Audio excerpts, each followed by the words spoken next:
The following is paid programming by Unipest, Termite, and Pest Control and does not represent the views or the opinions of KHTS, its owners, or any of its sponsors. We hope you enjoy the program. Hello, ladies and gentlemen. Welcome to Pest Talk Radio. I'm your host, Cardon Ellis, and this is a show where we help you with all your DIY, commercial, and at-home pest control needs. I'm joined in the studio today by none other than master technicians Jordan Maurer and Hunter Smith from Utah, actually. He's a newly transferred Californian who's, adopting the fine art of pest control. And we got a big, deep mailbag here today, guys. So usually we have fun talking about what we did during the week.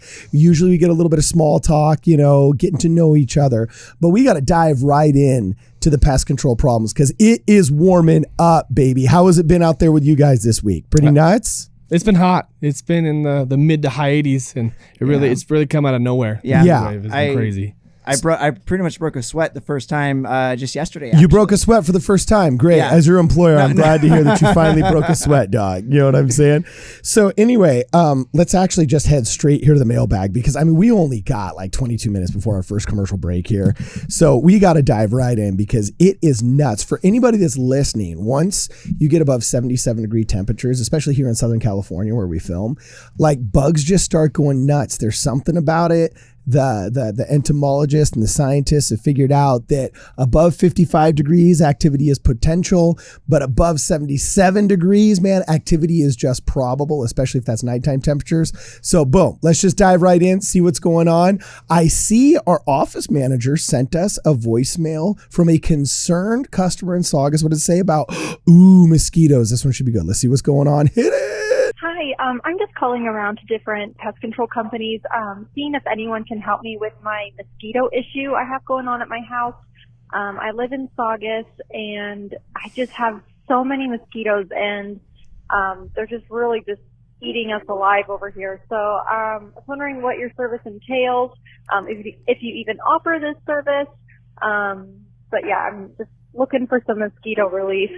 With all this rain and then the heat of the summer, I just know it's going to be bad. So trying to be proactive. If you could give me a call back, that would be great. Thanks so much. I look forward to hearing from you. Okay, now before she gives her number, we're going to preserve her the public information on the radio. But man, okay, so mosquito season, it's upon us. And can you believe that? A customer trying to be proactive? That's crazy. Like, I can't believe that. That's the number one thing that surprised me. Nobody ever calls up for preventive control.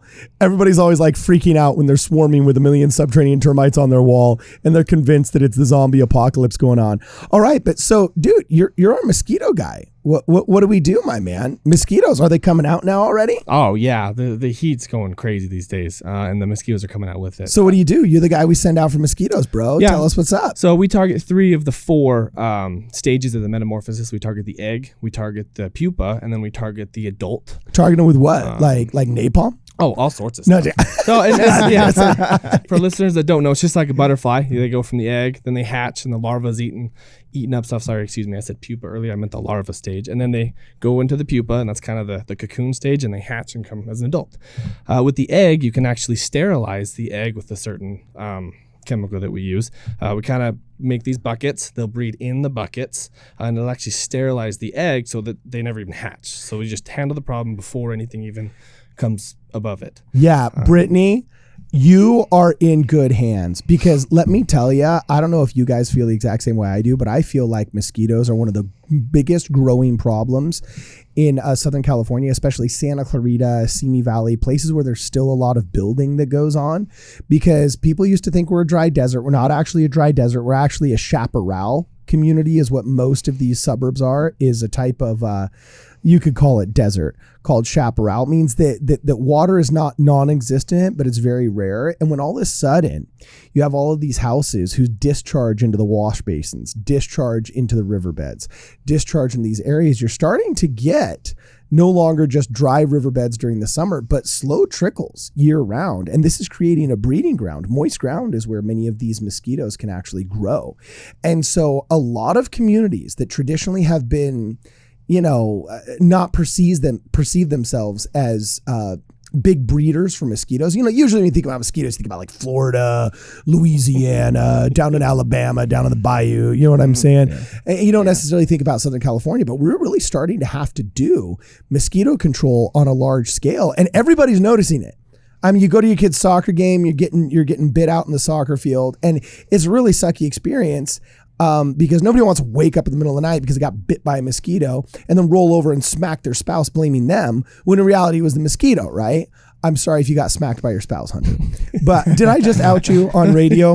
No. I apologize. I'm sure she thought about it. I'm sure she thought about it, right? So anyway, Brittany, you're in good hands because we got a pretty good protocol for this, all right? And correct me if I'm wrong, Hunter, because you do most of these, all right?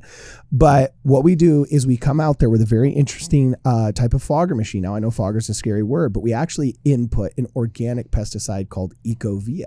Sometimes we use other products as well to augment the efficacy of it. But most of what we use is actually an essential oil that gets it gets applied, it gets atomized and applied, sprayed in layman's terms, on all of like the foliage and the different areas where mosquitoes like laying their eggs, especially on the undersides of leaves of bushes, around moist dirt and on the grass and so on and so forth, places where they're going to lay their eggs. And that gives you a direct kill of all the mosquitoes so that they're not bothering you. But then we take it one step further and we put these buckets out that actually have this really interesting, what's the correct term? It's not a fungicide. It's not a pesticide. A larvicide. It's a larvicide. That was the word I was looking for. A larvicide that has this kind of yeasty smell, this off gas, because mosquitoes are often attracted to the carbon dioxide plumes, the discharge, and the heat of the human body. They have different sensory organs than we have. We mostly predominantly use sight and hearing in order to track our prey. But mosquitoes, snakes, bed bugs, all these pests and all of these other wildlife have different sensory organisms to track down their food. And we are their food. So the mosquitoes actually come and they sense this kind of gaseous discharge that comes from this yeast-like smelling attractant inside this little floating circle inside of this bucket that you can hide quite easily in your backyard. It actually kind of looks like, what'd you say it looks like, Jordan? An outdoor speaker? Yeah. Yeah, something like that. Yeah, like maybe a subwoofer. You know what I said? It looks like an outdoor subwoofer. As long as it's 12. Yeah, exactly. It's like 12 to 14 inches. It's like a big Home Depot bucket that we can bury in the ground, or that we can also put in just an inconspicuous spot in the backyard. But it does off gas this attractant, this just basic carbon dioxide. It makes the mosquitoes go inside. They're attracted to the still water anyway. They plant their larvae in there, but it's not a regular pesticide, this larvicide, right? What's it called? Talk to me about it. It's called Aquabec, and it's pretty broad use. Unlike some of our other things, even like the Ecovia. Ecovia is fairly restricted on where we can spray it, but you can put the Aquabec almost anywhere. You can put it down the drains, in the grass, and that's mainly what we're targeting. We're targeting the larva because it's the easiest stage to contain rather than the egg or the adult. It's actually interesting you bring that up too. Studies have shown that people that consume high levels of alcohol and sugar, they tend to, because it breaks down the amino acids. It breaks down the amino acids, and then as they sweat, the mosquitoes are actually more attracted to the person with a higher alcohol concentrate or higher sugar concentrate in their blood. Wait, so if you eat a lot of sugar and booze, the mosquitoes are coming after you first? Yeah, pretty much. Yeah, that's what they do. So you alcoholics out there, it's a good time to quit right now. Oh, man. Wow, with the mosquitoes. You get a temperance sermon as well as DIY advice here on Pest Talk Radio. That is really funny.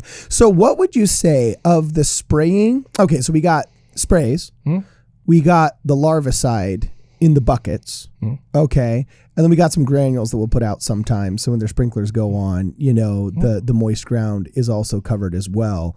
What would you say is the most effective way of professionally taking care of mosquitoes? And what are some things that homeowners can do themselves in order to lower the amount of mosquitoes around their house? So let's talk about what they can do for themselves. The biggest thing you can actually do is to make sure you're not overwatering, because if your grass starts to pool, they'll lay the eggs in the grass.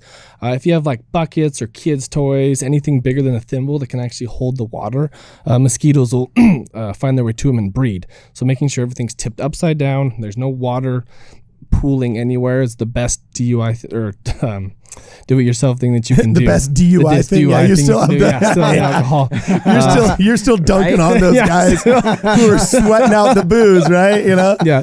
Oh, that is too funny. And making, sorry to cut you off too, and then making sure drains inside the house, that you run them at least once a day, because they'll actually breed inside the drains as well. We found we have a product for that, but as long as the drains are being used once a day, that tends to keep them from breeding. Wait, you're saying that mosquitoes can breed in the drains too? Yeah. Oh yeah. Last year, a lot of Santa Clarita inns, I guess, would note that they get bit inside, and they're like, we keep the screen door shut. We don't know what they are. They're little tiny ankle biters. They breed inside the house, and they're usually coming from first story shower drains, like the guest shower drains. Wait, I thought ankle biters were toy poodles and beagles. All those too. You know, no. Yeah, we get plenty of those too. All those families in Stevenson Ranch with dogs so absurdly tiny, you don't notice them until they're latched onto your ankle and they've bitten through your leather boot. And they tend to bite way more than the big dogs do too. I know. Okay, we're just gonna put this out here right now. Okay, mailmen and pest control people are probably the two professions that have to deal with dogs more than anybody on earth. And it's like, amen. I don't care if a charging Rottweiler or a giant bull mastiff is coming after me, whatever. Their teeth are big and they're round, and if they clamp down on you, it sucks. There's pressure. You might get bruised, but it's the little dogs. Oh my gosh, the little Chihuahuas, the little tiny Beagle mixtures, the little Yorkies, they all think that they're giants. They yap at you and you don't see them coming. Yeah. They're sneaky little buggers. You don't see them coming until they and they got the little sharpest teeth. They're like they're like little razor blades inside of those just nasty mouths. Oh my gosh. Yeah. I've developed a thing against small dogs. Yeah. It's mind over matter, right? I've probably alienated half of the audience right now who loves small dogs. But talk to any home service professional, and small dogs are the worst. When they bite you, they always break the skin and they latch on, they like shake on it, you can't get them off. Not that that's happened to me. I don't speak through experience. But they're the ones that rush the door. You knock at the door and they're the first ones there just trying to get to you. Like, the big dogs don't care. They're like, you can't hurt me. You're not going to do anything. Yeah, the big dog's like, what's up, fellow big dog? You know what I'm saying? That's funny. So, wow, I didn't realize that mosquitoes can actually effectively breed inside of the drains enough that you have an unused drain that could actually be breeding mosquitoes. That is crazy. But it makes sense, because I remember when we were first concerned and asking the question about Zika in California, we're also concerned about West Nile virus 7 or 8 years ago, as a public vector of disease and so on and so forth. And the authorities actually sent out scientists to figure out where did this come from, this first outbreak, right? And I remember that the person who found patient zero, shall we call it, they always find patient zero when there's a pandemic by tracing who infected who, and then who that person talked to and how they got it. Well, they had found out that it was somewhere down in East LA. Somebody had a upside down Sprite bottle cap. Was the small body of water that had originally caused the infestation, and they think that somehow maybe somebody brought a bottle up from out of state that was somehow infested or whatever. But what first bred the first larvae, when they were tracking all of the genomes and the genetics of this thing, was, and by the way, I'm totally butchering the retelling of the story here. They were talking about this in training last year when they were teaching us our continuing education for training, and of course I'm probably butchering the story, and the person doing the PowerPoint presentation is probably screaming at their radio right now. But I just remember the trainer mentioning that it was that they traced it down to a bottle cap, that was all you needed in order to get these mosquitoes. So anyway, mosquitoes, they're real in Santa Clarita. And Brittany, Thanks for calling us. Call us back, or we'll call you. I'm sure the office will reach out to you. We got to get you on Mosquito Control. It's a monthly service. There's a lot you can do yourself. If you're a super proactive person, you can go get a big Hudson sprayer. It just has to be chemical, has to be able to withstand chemicals in its rings. And you can go out and you can kind of spray your house. It'll take you about 90 minutes, I'd say, on a Saturday if a guy wants to try and do it himself, wouldn't you say? Yeah. That's about that. And there's some organic options that you can start out with if you don't feel comfortable using professional or semi-professional products, or if you don't have a pest control person that you trust or can reach out to. Of course, you can always call us. Unipest is at 661-284-7575. So you can always call Bugs 7575 to get some tips from us, or to sign up for professional service. But yeah, there is hope, and there are options that are effective and secure for your family, your kids, your cats, your dogs. They're pet friendly, they're eco-friendly, and they'll keep those bugs away and bless you for being proactive. Yeah. You know what I'm saying? Usually people like call when they're all bit up and they're showing us the battlefield that is their left arm. You know what I'm saying? And asking, is it bed bugs? Is it mosquitoes? Is it, spiders? And then you look outside in their backyard and you see like 8 mosquitoes hovering over their spa. You know what I'm saying? You're like, okay, cool. I'm pretty confident it's mosquitoes. So anyway, thanks for calling. Thanks for being proactive. We wish everybody was. And yeah, let's move on to the next one. Anything else that I missed? Jordan, you've been quiet this time. Yeah. Did I miss anything, bro? No. No, actually, we're good? Yeah. Okay, cool. I would say that Hunters definitely got all the bases covered on all this mosquito control. Okay. So. How do you like those backpacks, by the way, the new backpacks we got? I mean, they make my legs stronger. Like it's like 70 pounds when it's full. So. 70 pounds. They're just big, full, yeah. clunky, foggers that okay, cool. So you just don't need to go to the gym the day exactly. Skip leg day. Okay, cool. Skip my workout. Skip leg day. All right. Well, here we got another customer here. Another call in. This is interesting. Office staff labeled this one beetles in trees. Please help. Let's see what they got to say. Hey, Cardon, what's up? This is your buddy Jerry. Hey, man. Ooh, they called me directly. In front of my house, died. It slowly died, after, I don't know, it's been about maybe 2 or 3 years. And during the winter wind that we had, it knocked down a few branches. So while I was out there cutting it, trying to, get all the trash picked up, a couple of these beetles came out and flew away, with these red wings. I did see one of your videos talking about these bark beetles. And so I was wondering if that's what killed my tree. Maybe you can come check it out for me. I think it infested into another tree as well. All right. So I'm just going to press pause right there before he says his name and number. But yeah, if I understood him correctly, he thinks that bark beetles might have killed his tree, and some limbs came off when the winds came up. And actually, you know what?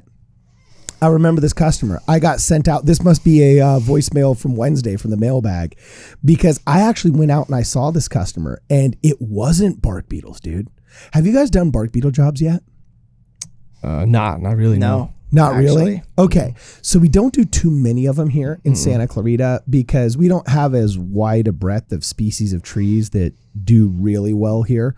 If you actually look around most of our parks and most of our avenues and our medians, we only really have 12 to 15 species of tree that we use. We just repeat those species of trees. That's why all the parks look the same. I mean, some of it is centrally planned, and that's what makes it pretty, and that's what keeps the property values high in Santa Clarita. It's part of the reason why we call the master plan of Santa Clarita, quote, awesome town.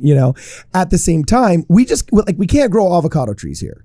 You need 15 of them so they can talk to each other, and you have to wrap them in Christmas lights if you want them to stay alive during the chill. And we don't have enough chill to grow all the pears that they get up in Lancaster and Ridgecrest and in Palmdale and off the Pear Blossom Highway, because we're kind of this odd hardiness zone 10B that's wedged in between Los Angeles, which is a river basin and practically semi-tropical, and the high desert, which is a high desert that has a lot of chill, so you can get good stone fruit like plums and pears and things like that. So anyway, we're right here in the middle, and I checked it out, and it was actually I think it was called it was a birch or a weeping willow, I don't remember.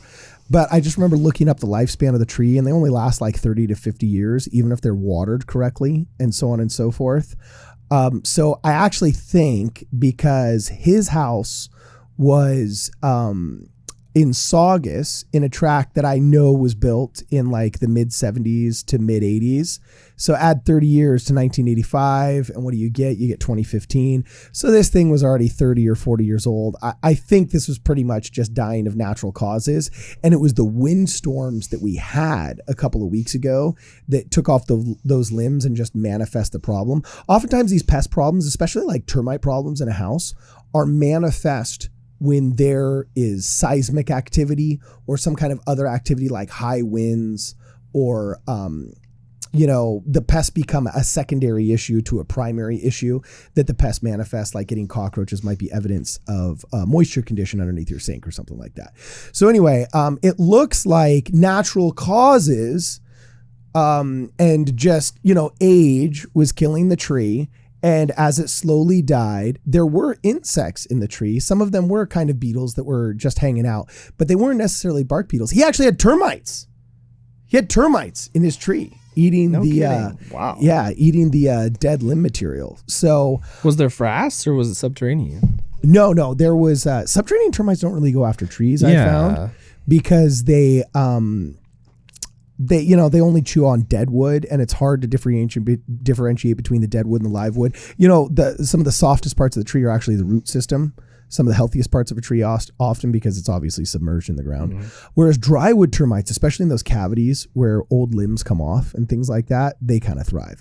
So I went out and I checked out this customer's house, and it wasn't bark beetles. It was actually termites that were going after his tree. Wow. And you know what? We always are a big supporter of the DIY fix on this show. And he already went to town on the DIY fix and started just cutting off those limbs that were failing. He'll probably get another 3 or 4 years out of the tree before it's kaput. And he has to take it out and replace it with another one that hopefully lasts another 30, 40, 50 years, whatever it is. So, thanks so much for the call in. Glad we could help. There's a couple of things you can do to keep the future tree and the roots that are now missing in the soil, left in the soil from giving subterranean termites to your house. We'll have to talk about that on the other side of the break because we have to take a brief commercial break right now. But for those of you that are just tuning in, you are listening to Pest Talk Radio, sponsored by Unipest, Termite, and Pest Control, where we help you conquer all of your at-home and at-work pest control problems. I'm in the studio with Jordan Maurer and with Hunter Smith. We will be back in a flash.